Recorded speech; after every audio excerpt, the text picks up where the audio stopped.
Welcome back to the podcast. We're working on a great name for this up here. So right now we're at the D up. If you can't tell, we're up on the second floor, third floor up top. Like we talked about the other day, you can actually walk all the way around this grand hall, and it is fantastic. We've got some new guests here for us today to talk about, and it's going to be a great little podcast. Lanny, will you introduce them? Sure. I'm super excited for this because these are two guys that really helped me when I first moved into this edtech role. I don't know if I've ever told you this, but I've always looked up to you, and I've always admired the work that you did and tried to kind of like take that and model it, because I appreciate all the work and what you put into it for our students and then for the state. So we're excited to have Chris Gunn and Kyle Kline here today. We're going to talk about a lot of things edtech and maybe get a little random because we didn't know to do that. Yes. We love that. And I'll definitely I'll jump in there too. You guys are well known across the state, and I think it's that mindset that you're willing to share not only at your districts the great things, but you share it out, and that's big, and that's what makes this state a great state for education. I think Indiana is definitely leading the charge. We got some great leadership at the DOE working on that. All teachers helping all teachers. Absolutely. Appreciate it. Yeah, thanks for having us. Appreciate it. So let's get this all started with some questions. I'm going to start out with one that I love to ask, and I know we ask this all the time for different teachers, different times, and through the years, it always changes. And it's like, what's your favorite current classroom tech software? Start off, Kyle. Okay, so gosh, there's so many. It's hard to pick just one. Yes, like I was going through like our list for school, like that we have for our district, and I was like trying to pare it down. I'm like, well, this is like just one we pay for. There's so many great free ones too. And so probably my favorite one is kind of like freemium, but it's the Quizzes AI Chrome extension, where you can take you can go to any website, click on that little extension, and it'll generate questions right there, like based on whatever that website is, and it just like makes it so quick that it turns right into quizzes that you can share with your students so fast. I love quizzes. It's My favorite for teachers right there. I've never heard a teacher say, I got so much time on my hands, I don't know what to do. And I think with some of the AI push, that's exactly what we're finally seeing for teachers, is the software is giving them time back. Yeah. And so vastly important.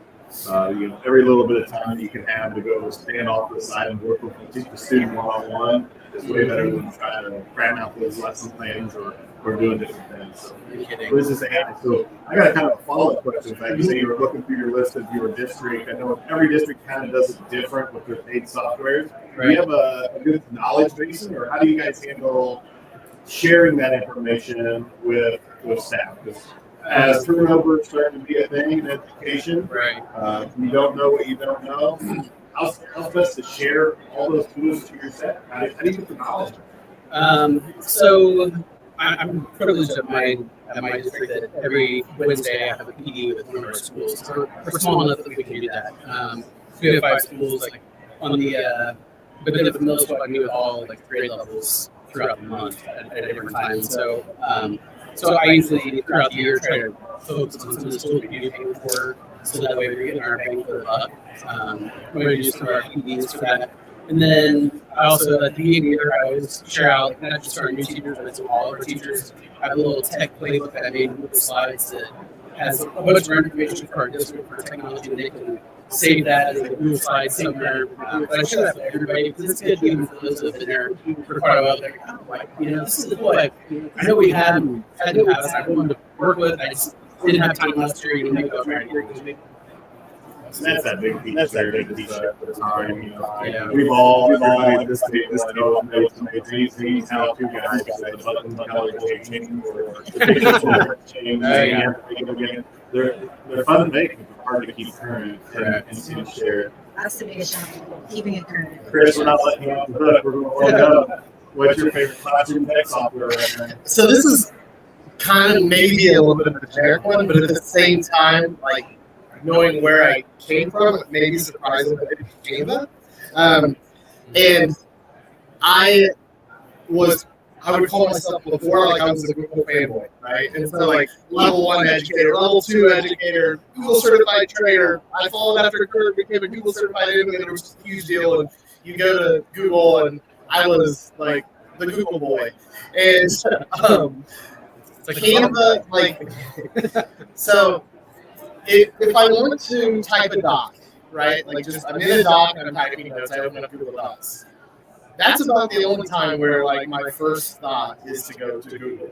The sharing settings are essentially the same when you have your school set up, so all the same collaboration features, but just the access to all of the high quality like stock images and videos and graphics and everything that is built into Canva and all you can do with it. Like I hate to say it, but like it has overtaken Google for me. And beyond the Google Doc, like it's Canva. I build a presentation, it's Canva. It's not Google Slides. So it has made documentations and everything across the world so much prettier, just because of the framing guides. Like we share out the framing guide, and all of a sudden the actual purple is showing up everywhere that we have. Right, and purple's such a hard color because it's always a lot of different views. Right. So do you sync all your staff in there? Yeah, we've got to set up all our students and staff are in there, and so like sharing. Literally identical to how it is in Google. Canva's response to like if you have problems, they're quick to get back to you. Their support is great. So like I'm a big fan of Canva for education. So You ever get stuck making a presentation and there's almost too many options? Sometimes I call that analysis paralysis. Oh, There's so many options now. I can't make a decision. I'm just that's how I feel sometimes.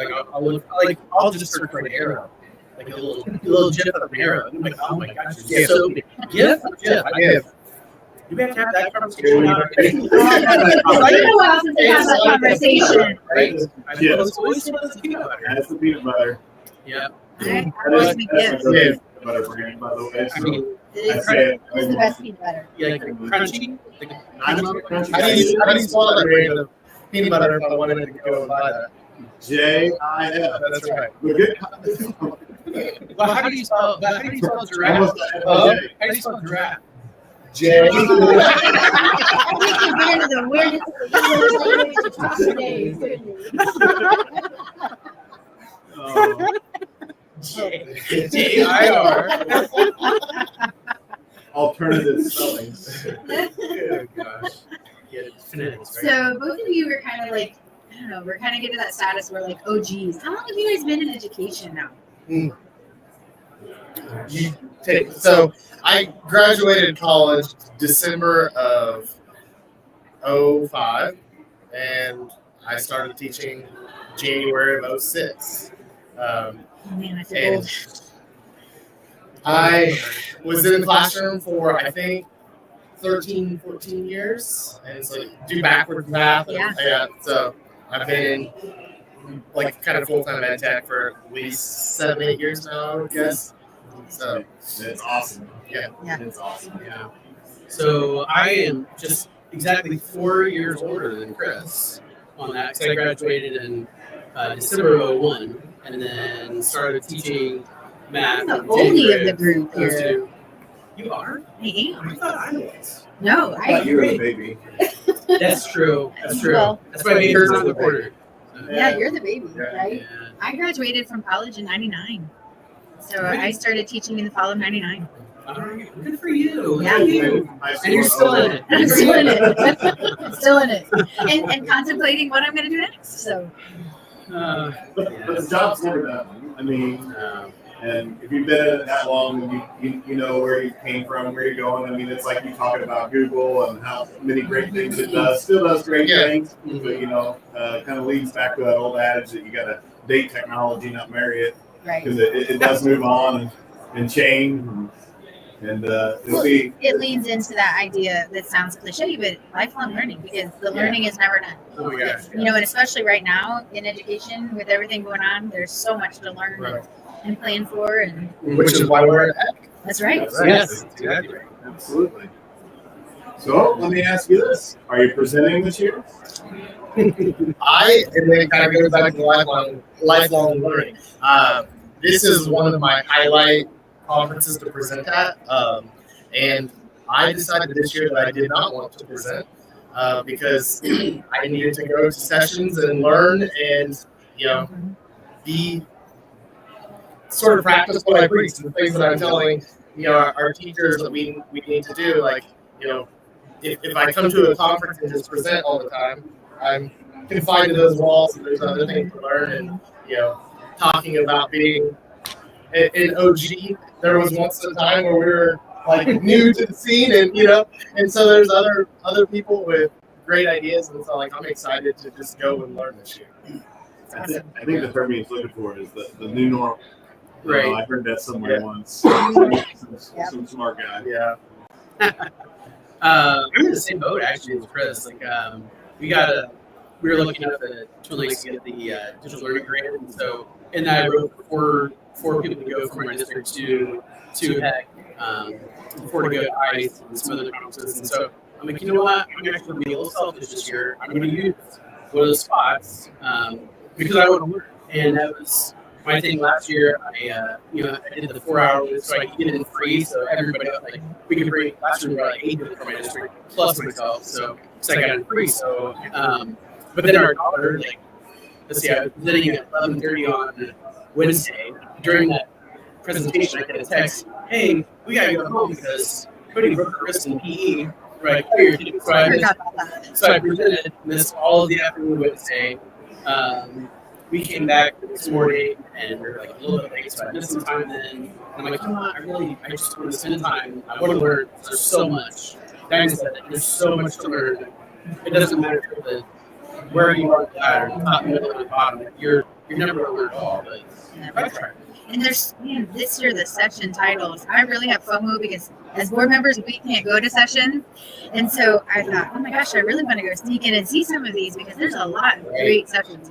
Yeah, and that's before we even started this podcast. Kurt and I were up here. That's one of the things he talked about. As a board member, he thinks it would be valuable to just kind of 1 year be able to attend the sessions. Because I know that the HECC team spends so much time looking at the reviews and the conference experience. And, it's tough running a conference and not being able to see all one thing we like about our cycling off. I'm in my year. This is my last year on the board. I have to cycle off, but I'm looking at the positive. Next year, I get to go to some sessions. Yeah. Mm-hmm. Maybe I can present a couple, and then I'm hoping I maybe can get my name back on the board. Yeah. So.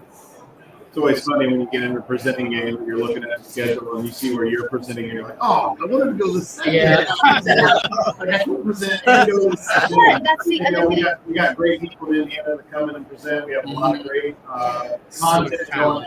And I think it's something that should be said. Like they're giving up their opportunity to learn and go to sessions at that same time. And I think sometimes when we're up here presenting and doing things, people like, well, they're the expert on all things. No.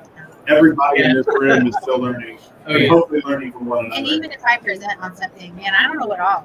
I just can share what I know, and I'm always willing to learn. But going back to what we talked about, Google and sharing and Canva and sharing, that's one thing I appreciate is that in this collaborative idea that Indiana has developed when we go to conferences, whether it's here in Indiana or we go to FECC or TCA, we get that collaborative document going where we share resources and we got some ideas. That just makes it so you don't have to fight. It's not the same as seeing live in person, but at least you can get some learning. How many pages is that document? TCA? It was over 100. It was over 100 pages, yes. Over 100 pages of learning from 20-something people from Indiana and went to Texas to go. And I still go back to that, and I search that document and find what I need. Have you used Workbook Ellen yet from Google? No. Notebook Ellen? Yes. That's all. That'd be great. That'd be great. Right there. Yeah. That's a great idea. Yeah. It's like if somebody doesn't. It's good. You can do a personal account if you have a personal email, and it works. It's pretty wild. Yeah. It is crazy. We did a policy out of our policy handbook. It may have been the one that you shouldn't do certain things. It was kind of interesting to hear the podcast version of that. About sexual assault. So it was like, how do we make this a little bit more engaging? It's interesting. I will use it for other policies. Maybe not that one. Yeah. Sorry, Rick. So the only thing I have with that is it's right now. It's under their rules terms of 18 and over. Right. So it's your seniors, Gotta be. your Right. seniors can use it. We turned it on in an admin panel for our teachers, and it's not on Yeah. for our students. And I think teachers could then create a resource to share. Exactly. Well, and that's what, like, so there's a video that I show a lot of times when I present where it's this kid trying to blow out this candle. And he's like 2, and the cutest thing about burns his face, and like, anyways, he's like, open your mouth and blow, and the kid can't. And then the dad goes and gets a straw. And then the kid blows out the candle and is so proud of himself. And, you know, the sort of idea, like, with an education, you know, like, making the right accommodation for kids. And, you know, with something like Notebook LM, you can take your content in a way and you're able to transform it. You know, essentially it is that straw that now makes it digestible and While still Oh, doing yeah. it in that manner, maintaining data and privacy, you know, and taking Right. care of all those safety and security things that Yeah. we have to think Right. about. Yeah, it's a cool tool. I'm excited to see like Where see it as goes. it, yeah, and like So it doesn't end up on killedbygoogle.com. hey, let's not bring it up to a creator. Okay, it's still salty, right? Still salty. So here's my Side thing. are supposedly going away on January 1st. Side leaders even now too. Scott's not gonna be happy. My thing with Notebook LM is how natural and human, like, I mean, it's like so real. But if I give a computer text to read, you know, like the screen reader is like 1990s robot, cannot read. But that, it's like I'm going to create it and it's going to sound amazing. But you know, voices talking to each other. Yeah. That works. yeah. But like I said, if we were to, on this computer that's recording me right now, if I was to have it do some sort of screen reader, it would be like, hi, Chris. Yeah, that's terrible. So We did something like my superintendent shared out a podcast through our Facebook, and I listened to it, and it's like 5 minutes, something like that, and I text her, I go, I do not recognize this voice. Who did you get to do this? And she texts back, and she goes, why is Notebook LM? I go, I had to stop myself from saying, shut up, because she self-professed not a techie person, but I was like, oh my gosh, this is amazing. You did such a great job of bringing it And as coaches, whether no matter who we're working with, when we can find somebody that leans into something that they really like, that's that aha moment for us as teachers, you know, yeah. back to that of we love those things. Shout out to Mark Painter. There he is.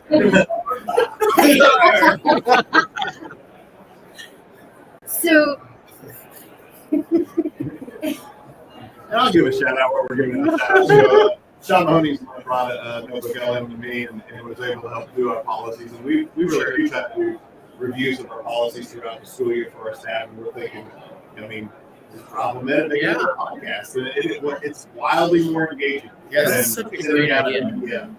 So it's kudos to him for that.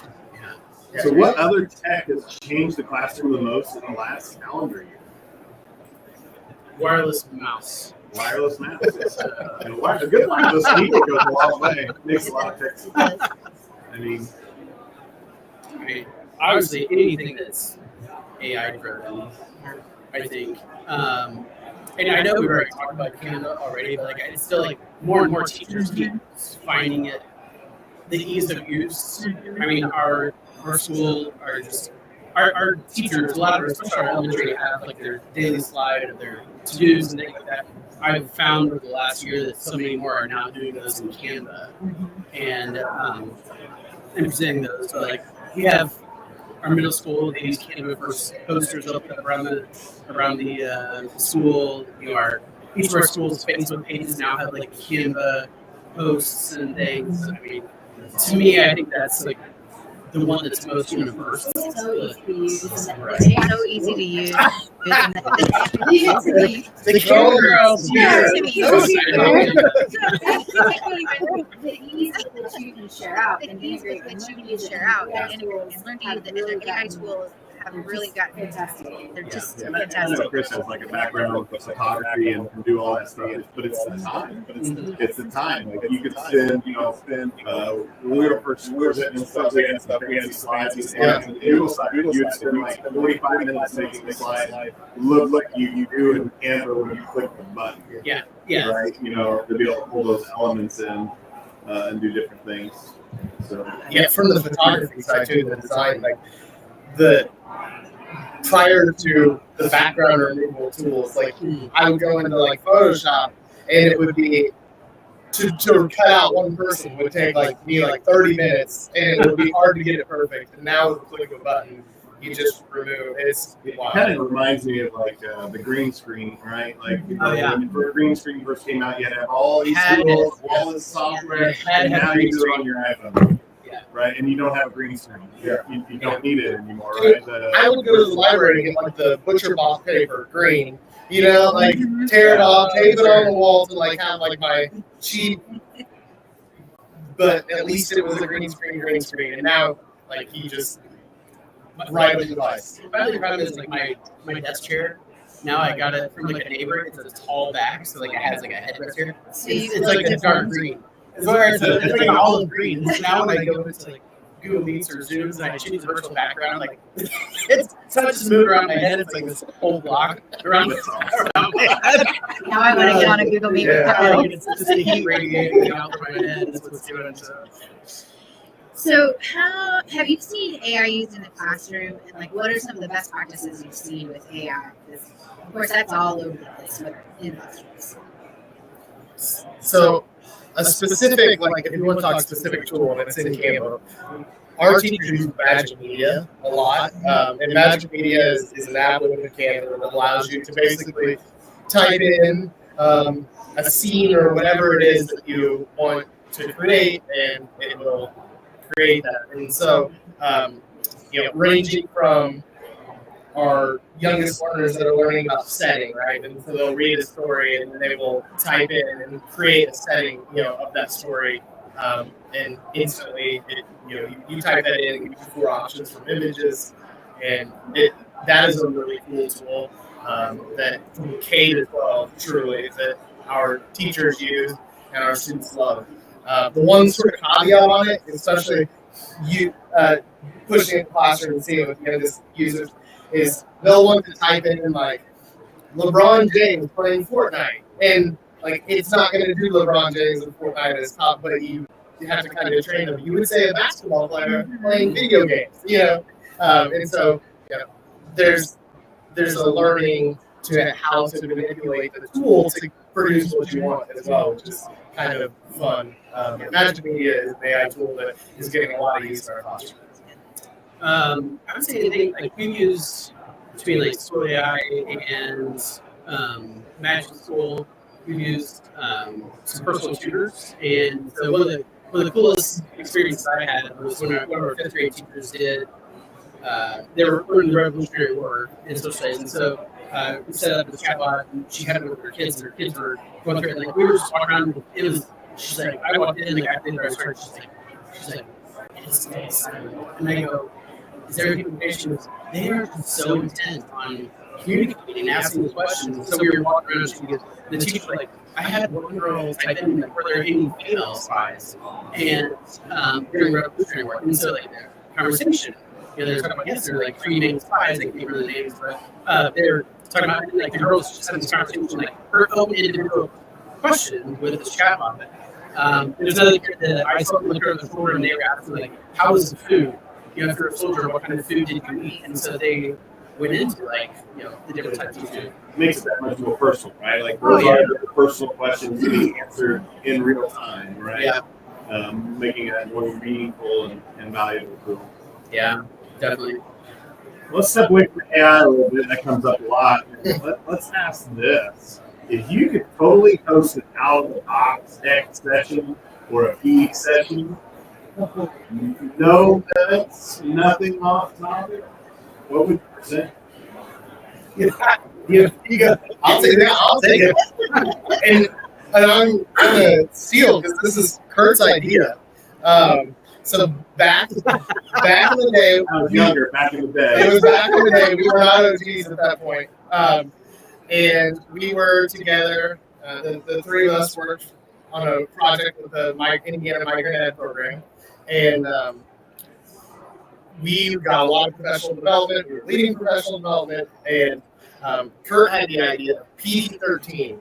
So the play on PG-13, but PD-13, and it's just an edgier professional development. So I think comedy club, right, Educino. Yeah. So the sort of impromptu like sketches and different things mixed in with like professional development classes. So I think that it would have to not be like it would be after hours tech. You know, you've got the vendors here that are putting on events, and so maybe it's a hack event of a session. An underground Yes. tech. Oh, There yes. you go.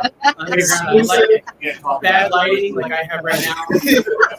But like I said, a more not when I say adulting, not inappropriate, you know, but like a Can you PD. say it what you want to say? Yeah, and like How you want to say it. right, and I get some things so.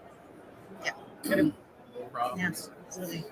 PD-13 coming to you soon. I'd go to it. I think I want to great. buy the website. Oh my gosh, that'd be great. I actually don't know that one. I know. Some people collect stamps, some people collect coins. I collect domain names if you don't know.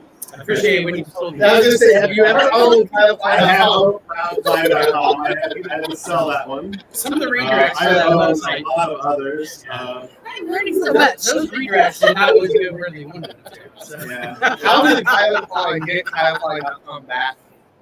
It was I have a lot of respect for that guy sitting across the table from me right now. I know everybody's on the screen, but I think it was a gentleman's handshake, and there is a beverage of choice that is involved at any professional development session for the rest of my life. Yes. Yes. So we need to have PD13 to get Kurt a free drink. Yep. And I'll use a copy. and then we can use the funds to purchase KurtKline.com. But Chris, I would have given you ChrisYoung.com if I would have been able to get that one. Yeah. Just because you mailed me boxes of Christmas tree cakes one time. That would have been enough to get that one off of me. I've learned that's a good way to bribe you. It is a good way to bribe me. But yeah, I have quite the list of domains. There's actually several domains in my district that people use that auto redirect to where they want to go, but they actually own them. So if they ever do send me down the road, those redirects may not work anymore. No, it's fun. That'd be a lot of fun. If I was to do a session, so I love movies. I love like early 2000s, 90s, like comedy movies. So you know, talking like Dumb and Dumber, like anything Jim Carrey, basically. Austin Powers. You know, talk about PD13, like we can put that there. Funny movies like that. Like I would love to do a session where we pull up all these movies, comedies. We find clips from these movies that we can use as notes for the classroom. I know last year we wanted to do sixth grade science standards. Well, I can't remember if it's new, but the teacher just started with the waves, and she went and used slinkies. And I go, oh my gosh, have you ever shown like the slinky from Ace Ventura 2 at the beginning? So what are you talking about? And so I went over to the room, sort of like where he starts slinking at the top of the temple, top down, and he goes all down, and he gets stopped at the bottom. And she starts dialogue. She's like, why can't I ever think of this? And I go, okay, I go, let's go to your class. She told me later that day, she texted me, she goes, oh my gosh, my kids laughed so hard. She goes, it was so easy to get them call. I'm like, that'd be so much fun just to do something like that. So, Great icebreaker. yeah. Little hooks. Kind of sounds like a future AI tool for you there. Like you tell the hey, I need a movie clip. Yeah. Yeah. Funny movie clip. Yeah. Okay. Maybe. Appropriate movie clip. Yeah, so let's Oh, yeah. Oh, yeah. Let's specify. Yeah. Okay. For the school. Yeah. Not after hours. I'll ask ChatGPT later if it can do that. Pretty amazing that came out in November of 22. Actually, Almost 2 years. Almost 2 years. That's it. So Crazy. Where we are now. So, Jeez. Yeah. But we're still talking like in person right now. Like our avatar. right. I'm a little disappointed. yeah. Now, I will say I am kind of an OG user of ChatGPT. Had a paid version for a long time just to play with it. I've been walking in the mornings, and I talk with ChatGPT in my walks now just to kind of play with the talking back and forth. And it's been very interesting. Some of the projects I've been able to do or get scaffolds for things that I'm working on at work, just talking back and forth. I will say about a week and a half ago, I asked, I named it Ziggy. It was able to come up with the quantum leap reference of why I named it Ziggy. And I asked, like, what other things do you know about me at this point? And it was a scary laundry list. Oh, Of items that came out that it knew about me and knew about what I was doing in my life. It was like, You may know me better than most people. Well, let's compare with the one year with those crazy. I own personal. But you don't earn your truck. Not yet, anyway. Oh. All right, let's move on. Enter the code. Third Yes, spot. third Good spot. point. You're doing your gaming. I've been trying Okay. to flash that up. I forgot it yesterday afternoon. Yep. Claim your points. Anybody that is out there watching, third spot. Don't miss that. There's a leaderboard on the app. The app is definitely Yeah. a long way. So your president was eating for some odd reason. Yeah, For a while. For a while, yeah. You kind of had some Thursday codes on Wednesday. I don't know how that happened. Yeah. One of my teachers is Sharing very some competitive pieces of this year, and things. she's like, "I'm gonna win." I'm like, she just must have bragging rights. There are some hidden bathroom ones we're working on. Flush 24 being one of these codes. There's a free one for you, but I think I'm going to get denied. But I'm going to just keep bringing it up until we can get that. I'll try that one. Yeah, See if it Yeah. And you have to talk to Connor too if you're not happy with it, because he's in charge of the Oh, yes. gamification. I'll Yeah. have a chat. He's had a lot of fun with it this week. We're already past that 30-minute mark. We've still got tons of questions. You got time for like one more? Sure. Because you guys do a lot of coaching. So I want to know, what is the biggest challenge for your roles as coaches, digital coaches? For me, 'Cause I don't think we can have enough digital coaches in education right now. There's not enough time for it. There's not enough space in the teacher schedules for it. And it's so important. And funding is starting to become a concern Yeah. too. I think. yeah, I mean, for me, and that was what I was going to say is time. Schools is, so, the PLCs take a big chunk of the teacher's time, and, so, which is valuable. They get together as a team, they talk about their students and, what they're teaching, where the students are in the learning.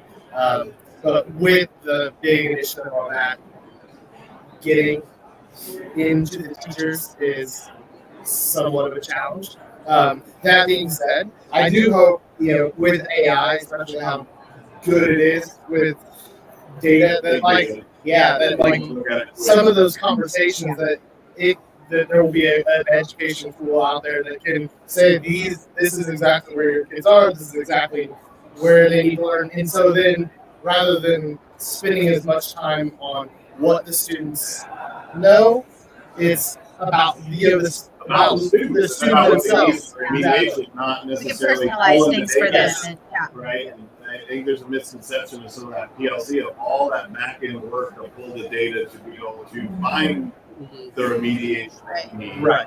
Is the time consuming piece. Right. And it's all of it, right? Like there's just not enough time. Yep. Right? Or you can always spend time on something else to be growing. And just buying the programs is half the battle. I know you guys are on the front line of that. The lift of programs in the education setting is huge. Getting that buy-in. That was going to be my answer, was just time. Like, if I could meet with every single teacher in my district, at least, just individually, at least every quarter would be and that's a pipe dream of mine, but I just be able to go in and observe what they do, talk about, hey, I love your lesson. Have you ever thought about doing it this way? Or have you ever thought about how technology can help you free you up a little bit to work with a smaller group of students? And then you have this group over here working on something else. It's just like your story. Have you ever thought about adding this one little clip that makes all the difference in the world and the engagement? Right. It's just Simple things. Yep. Right. Yeah. Three of us were just at that UDL cohort, and we were listening to it in another state where there is time built into the schedule for all of the adults that serve homeless students to have a collaboration and to meet. Time is that one precious gift that we don't have. And just thinking about the minimum amount of time that we get as coaches, and there are so many other asks and demands and people that need a piece of that time. Right. Well, we want to work. We want to work with the teachers, but then when we do that, we also have time for ourselves. Right. Try to learn all the things we don't know. That's why we come to these conferences, right? To learn. It kind of gets us out of our district to have that time to And then it takes time for us to like really then go back and hone that so that we're ready to take it out and share it, because sometimes I'll be like, oh, I learned about that, but I don't know. I love to co-learn with the teacher. Yeah. You know, sit down and let's Exactly. figure this out together. I know. I'll always tell you if I don't know Learn, something, teach. Yeah. Yeah. Education's a lot more fun that way. but absolutely. Some of the best. Yeah. Some of the best people here in the universe. I love you too. Totally agree. Speaking of time, we really appreciate you giving us your time. To Oh, we have more time here. We can stay. We can stay. Hey, Let's talk all go. day. We can solve a lot of Next problems. podcast is at 3 o'clock. Maybe. See, we had PD13 stuff, right? Yeah, there we go. There we go. Who's the next podcast? We've got Brad Hagg from the DOE going to join us this afternoon. Brad's going to do a little talk on cybersecurity. You know, it's Perfect. cybersecurity month. It's kind of important. Yeah. Kind of just A little bit. yeah. Excellent. Well, no, seriously. Thanks for joining us. Thanks for what you do. Thanks for not what you pour into the students and the teachers in your own districts, but sharing back with us and being here today. Sure. It's a good time. Always enjoy chatting with you. But now we want to let you go do your learning Yes. since you were in, do so. We'll, All right. one more time, I'll throw that. Thursday. All right, first podcast right there. I want to say first pod. That's what I want to say. Sounds like some Gatorade to me. It does, right? You just drop it into your bottle of water. That's right. You got a first pod. First pod. All right, we'll catch you guys later. See ya. All right, thank you.